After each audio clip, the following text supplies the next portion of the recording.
radical type. That's right. They'll swarm in there like mad. That's happened in all the And they gravitate to the universities. Yeah, well, it's the same phenomena that we talked about earlier, that cluster B, narcissistic, dark tetrad, 4% of the population. They're looking around to see where, what would you say, inhabitable carcasses are lying around unintended. And they're disproportionately represented at the academy. Yeah. That 4% might be 40% of the administrators or the professor types. Because think about it. Increasingly that became the case. Because they might be saying something to that target audience, the student, but they actually want to see that student become a leftist. There's a lot of Machiavellian influences in how these professors present their ideas. Yeah, well, it's also the case that it was the Machiavellian administration. So what happened at the university, I watched this, is that you lived it. The administration encroached. And that's not surprising because there was money at afoot. So why wouldn't there be competition for the funding? So the administrators, who are generally failed faculty, by the way, failed and embittered faculty. So the faculty are already embittered because they're not rich like investment bankers. And then you take embittered faculty members who couldn't make it as faculty. Perfectly said. So now they encroach on the faculty who are too busy doing their job and too apolitical and also too willfully blind to notice. The administration encroaches decision by decision until they radically outnumber the professors. And that's pretty much fait accompli by 2005, I would say. Mm-hmm. And then the woke mob took over the administration. That's right. And that took no time at all. Right. And so now that's where we're at in the universities, and I can't see how that would be reversed. It cannot. Okay, so now you tell me how you started going to campuses and what you did to begin with and how you got away with it. So the first person who wrote us a check was a guy by the name of Foster Fries. May he also rest in peace. Amazing philanthropist. I met him very early on. I decided to go to the Republican National Convention in 2012 in pursuit of finding donors. This was August after I graduated high school. And I just had this idea to try to bring the conservative agenda to young people, to the next generation. I met him in a stairwell at the Republican National Convention. I gave him a stairwell pitch. And to your point, which is exactly right, I kind of presented 4 or 5 things really quickly. Yeah. No one trained it. I just kind of instinctively, I said, well, here's 5 ideas that I have. He laughed, he chuckled, gave me his business card. He said, be in touch, send me $10,000 the next week. That was like, how did you know that there was such a thing as finding donors? And what do you think it was that set you up to have the gall to assume you could do, first of all, to know that that was a thing, and then to have the gall to pursue it? The second one, I don't know. I don't know where I got the gall to pursue it. I will say Bill Montgomery, being a mentor of mine, was very encouraging towards me. Okay. So you had someone encouraging you. Yes. Okay. And you said he saw something in you. Yes. And he was an entrepreneur. Yes. And he never asked for anything from me, which was very unique. It wasn't like he was trying to have some agenda. He was 72 years old. So you had a mentor. Yes. Which you desperately need as a young person. Definitely. And someone who believes that you can do it. And you think about it, you're 18 years old. You don't know how to cash checks. You don't know. Yeah. You barely know how to put on a tie. Literally, I didn't know how to tie a tie for the first 2 years, at Turning Point. Again, my parents are phenomenal and they deserve a lot of credit. But this was kind of a beyond the upbringing where an external mentor comes in and kind of points you and says, hey, I think you're really good at this, found a skill, identified a skill, and kind of molded me in that direction. You know that young male elephants go mad if there's no old male elephant to butt heads with them.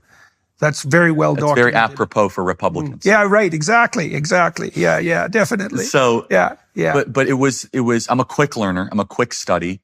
And so I started to do research. I said, well, are there things such as external nonprofit political organizations? Oh, there's a 501c3 or there's a 501c4 and you can raise money. And so the first couple months was me actually learning, what am I building? Am I building? So you were training as an administrator and a manager then too? I was everything for the first. Yeah, of course. I was CEO, I was janitor, I was everything. Yeah. And so I had to make a decision. Of course, I asked for advice. Am I going to start a for-profit company? Am I doing we decided on nonprofit, largely because we believed that there was an untapped pool of philanthropic dollars that wanted to see these campuses challenged and disrupted. And how did you figure that out? having a lot of conversations with a lot of wealthy people. And I realized that So if you talk to a donor type, they'll have two different ways of deploying capital in their after years. The first of which is investment, which comes with strict return on investment requirements. And they look at that as, hey, I need to make sure that this money is stewarded and shepherded, and eventually I get an ROI. Right, right. The second bucket is philanthropy, where they actually aren't looking for a material or a monetary ROI. They're looking for a cultural or a macro ROI.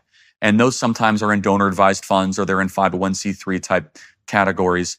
And we saw a lot of amazing patriotic donors that stepped up and said, hey, I have done very well in my business, and this is what I found. And I connected the dots. They said, I have this money sitting around that I pledged to Yale, right, $1 million a year, and I'd hate not to give it to them.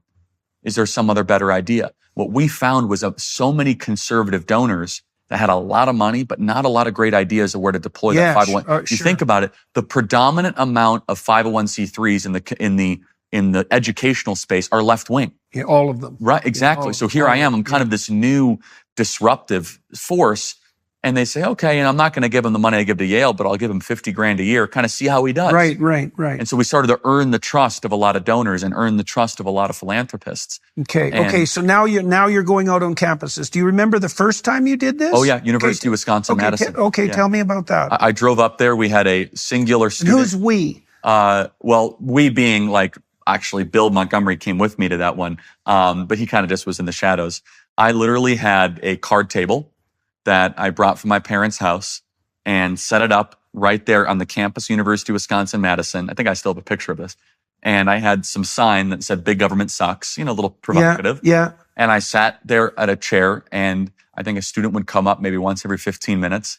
And I was there trying to solicit to try to get a chapter started there at University of Wisconsin-Madison. And that was a Turning Point chapter. That's right, correct. So this was partly a recruitment drive as well. It was a recruitment drive, and to see if there was any interest, and also to try to, and to be perfectly honest, I love the debate. I love the exploration of ideas. I think dialogue is a gift given to us by God. I really, in the pursuit of truth. And, being able to debate some of these college kids was really life-giving. It was exhilarating to me as a 19-year-old. Well, that is a university education. That's what a Socratic education. Right? It's what sure. Well, and there is historical precedent for what you're doing. I mean, I remember, for example, outside the Stuart, or the building I worked in at the University of Toronto, there was quite frequently a card table set up, and it was the bloody communists that were at the back of that. So that's what was so funny. Is very rarely is it our side that does this. Yeah. And there's an element here that I think you've gone around the edges on that I want to dive into.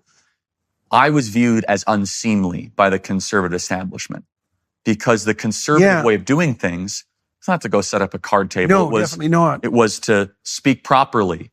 Yeah. And to go to Stanford and to get the highest possible education.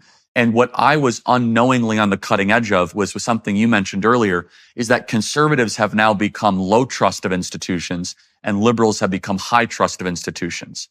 Whereas liberals are the ones that will defend the FDA and they'll defend the CDC and they'll defend Pfizer and they'll defend the intelligence. That's defending Pfizer. That's really. But they will. Yeah. Because they're high trust of institutions. Because there's no one more trustworthy from a leftist perspective than Big Pharma. But they find themselves defending institutions. Yeah. In the 1960s, they were low trust of institutions. Don't send us to war. Whereas today, actually, and I was on the cutting edge of this, was in 2012, 2013, 14, conservatives were still on the high trust of institutions. Okay, so let me rephrase that slightly. Please, because but you understand what I'm trying to communicate. I do. Well, there's a real conundrum there because a conservative with low trust in institutions is like an oxymoron, right? Well, but we're trying to conserve something institutions have destroyed. Well, okay, that's the thing. So imagine that there's a hierarchy of institution. There's the fringe of the institution that's pretty exploratory. You can move into the center that's more conservative. Then you can move right to the bottom, which is, well, what? Well, I would say it's religious. Fundamentally, like as you move towards the core, that's right. You move towards what's more religious. And so the conservative stance isn't anti-institution. It's a stance that notes that, I know what's happened. In the story of Moses, when Moses goes off to get the commandments, so he's the pipeline to God, right? He leaves his brother in charge, Aaron. They have a rave party. That's exactly right. They make this golden calf, which is a materialistic object, and they dance naked in the streets and have an orgy. And that's what happens to the political when it's detached from the sacred, when it loses that's exactly that. Right. Okay, so it isn't that the conservatives have become skeptical of institutions. It's that the conservatives have noted that the institutions no longer serve the purpose for which they were established. Chartered. Right. Chartered, exactly. And they're objecting, and that's happening everywhere. And that's part of this radical secularization. Yes. It's not just secularization, because there should be a separation between church and state, let's say.